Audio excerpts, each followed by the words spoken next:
Have you checked your car's major filters in the last 25 or so thousand miles? If not, they might be gross. While you should inspect your engine's air filter at every oil change and probably replace it every 30 or so thousand miles, your cabin air filter has probably been overlooked. Today, I'm going to show you how to replace both. From what I could find on the internet, it seems that the service interval for cabin air filters is every 25,000 miles, which kinda makes sense because a lot of air constantly moves through them and they probably get dirty really quick. Our former rental 2013 Mazda 2 had a tick under 60,000 miles when we bought it. We're now approaching 80,000 miles and I haven't changed the cabin air filter and I doubt Hertz did either, so it's probably filthy. I've got my cabin air filter set, so let's dig in and see how dirty it really is.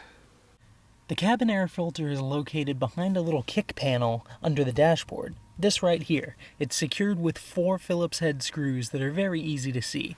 It's difficult to get the camera in here to be able to see it all, but once you get under there, it'll be fairly obvious. So I've got the small cover taken off, and if that's any indication, I'm willing to bet that this has never been changed. Alright, here we go, the big reveal. There's piece number 1, filthy, and piece number 2, which is also filthy. It's not as bad as I thought, but it still needs to be changed. As you can see, the cabin air filter for the Mazda 2 is a 2-piece unit.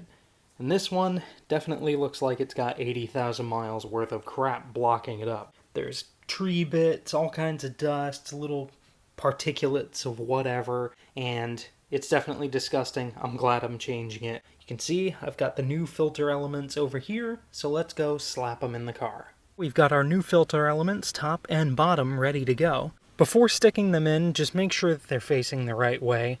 I stuck mine in the wrong way on the first try and kind of messed up this foam, but this is how they face. Foam on top, tab facing in on both ends. This one doesn't have foam, but it slots into the top filter.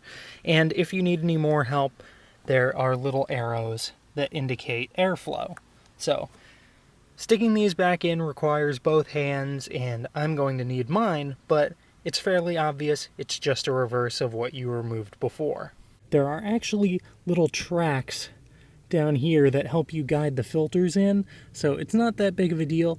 If you've got them facing the right way, then they will slide in nice and easy. If you're fighting them, then you've got them facing the wrong way. I learned that the hard way.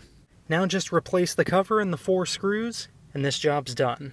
Anyone with a Phillips head screwdriver and a little bit of common sense can do that job in just a few minutes. But if you're a fallible idiot like I am and stick the filter in upside down on the first try and then get frustrated at it for a half hour, it'll take a little bit longer. That's why I make these videos, so that you guys don't have to be the idiot. Now that that's done, let's take a look at the engine air filter. This job will be a lot easier and less involved than the cabin air filter because the only tool you need is your hands.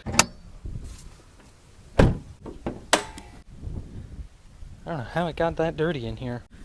Just pop that, pop that, pop that, and pop that. That's all it takes.